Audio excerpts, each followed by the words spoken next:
अस्सलाम वालेकुम नाज़रीन, मैं हूं सत्यान अली। आप देख रहे हैं मेरे यूट्यूब चैनल। नाज़रीन, मेरे साथ इस वक्त मौजूद हैं जिनका तजर्बा को कम से कम 35 साल पतंगबाजी के हवाले से उनका तजर्बा है और बड़ा नामी ग्रामी जिनको एक लकब मिला है। उनका नाम है खालिद राजपूत, इकबाल टोन वाले।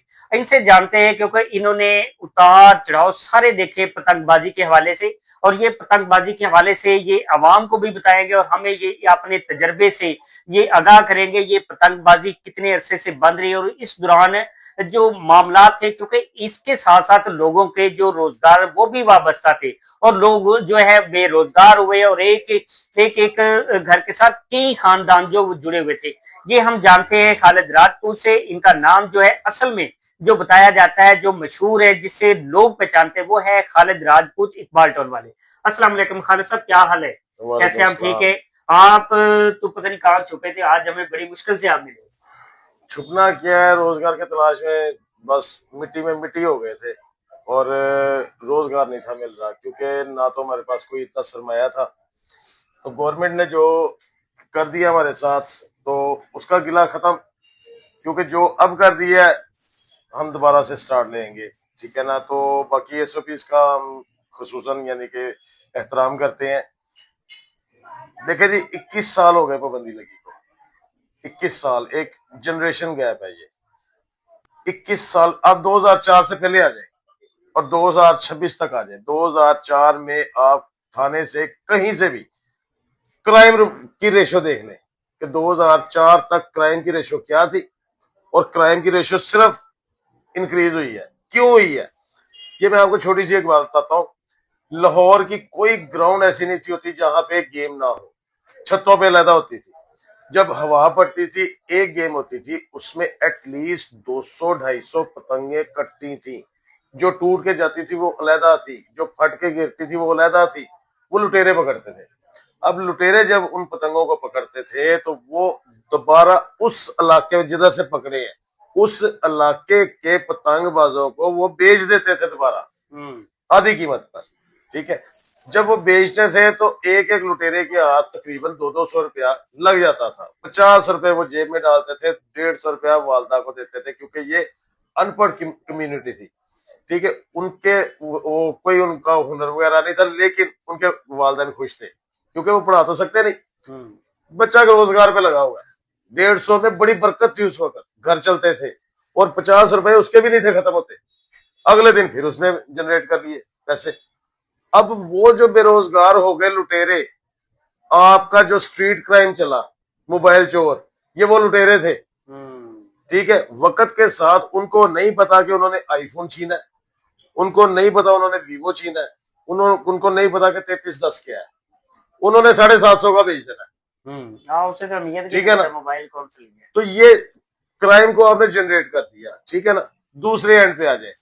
अब पूरी पूरी फैमिली एक शोबे से यानी कि इस शोबे से जब वो बसता थी, अब इसके ऊपर पाबंदी लगने से सारे ही बेरोजगार हो गए। बाप भी बेरोजगार, माँ भी बेरोजगार, बच्चे भी बेरोजगार। ठीक है। भूख पड़ गई। मर्द जो है ना वो बड़ा स्ट्रांग है। उसने सिर्फ कहना है की करा, मैं की करा, नहीं है मेरे को खुश, क्योंकि उसके पास हुनर भी नहीं है, उसके पास पैसा भी नहीं। ठीक है। अब वो तो सुकून से साइड पे हो गया, क्योंकि बीवी जो है उसकी क्या मजाल के मियाँ के आगे कुछ बोल पड़े। लेकिन बच्चों की भूख नहीं माँ देख सकती। अब माँ को कुछ नहीं, कुछ मैं अल्फाज इस्तेमाल नहीं करना चाहता, लेकिन आप सब समझ जाएंगे कि वो किस पेशे की तरफ निकल जाएगी। अब वो उस पेशे की तरफ निकल गई अपने बच्चों का पेट पालने के लिए। तो बच्चा जब थोड़ा सा बड़ा होगा तो वो गली में निकलेगा तो उसका हमसाए या कहीं से भी उसको पता चलेगा कि तेरी माँ क्या करती है। ठीक है। तो वो बच्चा डॉक्टर इंजीनियर बनेगा, वो डाकू बनेगा, डकैत बनेगा। ठीक है ना। ये भी आपने इसको क्राइम की तरफ लेके। ठीक है। अब जो साहिब हैसियत लोग थे, जो पतंगबाजी में अपना टाइम यानी कि स्पेंड करते थे, बहुत मजेदार, जो पतंगबाजी नहीं था करता ना, जो रिटायरमेंट हो गए थे, वो भी ग्राउंड में जाके ना उनको पता चलता था कि आज कुत्ते का वादा है ख्वाजा नदीम भाई ने नाल। ठीक है। तो आज इन्हों की बड़ी आपस से लगती है, देखिए तो सही कौन जीतता है। वो ग्राउंड में आके अपना टाइम किल करते थे। ठीक है। एक एंटरटेनमेंट थी, एक एक्टिविटी थी। जिस बंदे के पास एक्टिविटी नहीं है ना, वो सिर्फ मौत का इंतजार कर रहा है। ये बहुत बड़ी एक्टिविटी थी, ठीक है ना। अब हमारे पास, मैं खुदा गवाह है कि मैं खुद मौत का इंतजार कर रहा था, ठीक है ना। अब मेरे में एक जिंदगी की लहर दौड़ी है कि नहीं, दोबारा हम कारोबार में इन हो गए। मैंने अपने दोस्त को कहा, छोटी सी बात करूंगा, मैंने दोस्त को कहा, मैं कहा तेरे भाई पतंगबाजी कर रहे सन, तुम दसिया सी ते किन्नी कर रहे सन, कहना बहुत पतंगबाजी करते थे। मैं कहा मैंने बुलवाई, मैं मिलिया, मैं क्या तेन मैं तेन एक गल दसा, मैं क्या इस वे की कर रहे, कहना कुछ भी नहीं।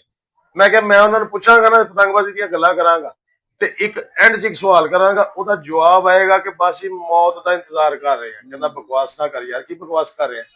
मैं क्या ए तेरा प्यो कह गई, और खुदा गवाह है कि मैं उस बंदे की छत पे गया हूं, उसका बाप आया है, उसके क्योंकि मैं उसके बाप की उम्र का हूं, और उसने मेरी गपशप के बाद मैं क्या आजकल फिर की यानी कि तड़ा रुझान है, कहना बस जी ਹੁਣ कुछ भी नहीं रह गया, मौत का इंतजार है जो आएगी। और वो फौत हो चुकी है, ये मेरे ख्याल में 1.5 साल हुआ है वो फौत हो गए हुए हैं, ठीक है ना। तो बात ये है कि जिंदा रहने के लिए ना एक्टिविटी बहुत जरूरी है जी। ठीक है ना। एंटरटेनमेंट जो है वो इंसान के खून को, इंसान की बीमारी की, वो बल्कि उसकी वो उसे क्या आप कहेंगे कि उसकी शिफा है। अब मैं बात कर रहा था कि जो साहिब हैसियत लोग हैं जो पतंगबाजी करते थे, हर डिपार्टमेंट का बंदा पतंगबाजी करता था। मैं सारी उम्र मैंने गार्डन टाउन में पतंगबाजी की है, दिल्ली के वादे में मैं जाता था, वहां पे वो ग्राउंड मशहूर है लियाकत शाह के नाम से, लियाकत शाह साहब इनकम टैक्स के डायरेक्टर, अच्छा। ठीक है। अब किसी बंदे को भी कोई काम है, ठीक है, डायरेक्टर साहब से इनकम टैक्स से रेलिवेंट, तो वो देखिए करप्शन उस वक्त बिल्कुल ना होने के बराबर थी। ऊपर की सतह पे कोई होती हो, लेकिन अवाम के लिए करप्शन नहीं थी। वो लियाकत शाह साहब जनाब है, मेरा देखो यार टैक्स उन्होंने जनाब विजिटिंग कार्ड करके देता है, पीछे अपना लिख के साइन करते हैं, फिर 9 बजे सवेरे दफ्तर आ जाए तो सीधा मेरे कमरे च आ जाए, काम हो जाएगा। ना क्लर्क ना मिलना, ना टाइम लेने, ना सारे स्टेप बीच में से गायब हो गए, ठीक है। अख्तर रसूल साहब पतंगबाजी करते थे, हॉकी के जो है, हाँ जी, ठीक है, आपके एमपी भी रहे। फिर डियर दागे के जो ऑनर है एजाज साहब, वो वहां पे होते थे। फिर अपना एहसान चप्पल वाले एहसान साहब खुद होते थे, वहां रियाज जो अपने क्रिकेटर है उनके वाले साहब शेख सिकंदर साहब होते थे, ठीक है। यानी कि कहने का मतलब है कि जिंदगी के हर तबके का, हर शोबे से उन्होंने पतंगबाजी की और ये वो फेस्टिवल समझते थे अपने आप को, यानी कि वो इस चीज से ना, वो एक पार्ट टाइम जिसे कहते हैं ना शुगर लगाना, और पतंगबाजी से उनका टाइम स्पेंड होता था। ये एक्टिविटी थी, टाइम सारे उन्होंने काम करके टाइम से उन्होंने असर के वक्त ग्राउंड में पहुंच जाना है, फजर की नमाज पढ़ के ग्राउंड में पहुंच जाना है। यार बंदा ना उसकी, आपने देखा, आपने शायद देखा नहीं देखा, 2004 तक किसी के भी बाइक चलाते वक्त माथे ऐसे नहीं था होता, ये देख रहे हैं ऐसे, ये परेशानी में होता है, रिलैक्स, बिल्कुल रिलैक्स, महंगाई इतनी नहीं थी। अब जनाब इसका नेगेटिव बताता हूँ कि जो साहिब हैसियत लोग थे वो जनाब जब पतंगबाजी में पाबंदी लगी वो आ गए जुए की तरफ, ठीक है, आपने जुए को भी प्रमोट कर दिया, ठीक है। इसके बाद जनाब आ गया नशा, ठीक है, नई जनरेशन बेकार हो चुकी है, हमने अपनी अगली नस्ल को बर्बाद कर दिया नशा दे दे के, ठीक है ना। हमने नहीं दिया, लेकिन कौन सा पहले 2004 तक ना आप किसी से नहीं सुना होगा, आप किसी से पूछते थे ना कि नशा के बारे में, कोई नहीं, ऐसे बात होती थी कि ओए ओ फलाने दा मुंडा नशे ते लग गया, फलाने दा, यानी कि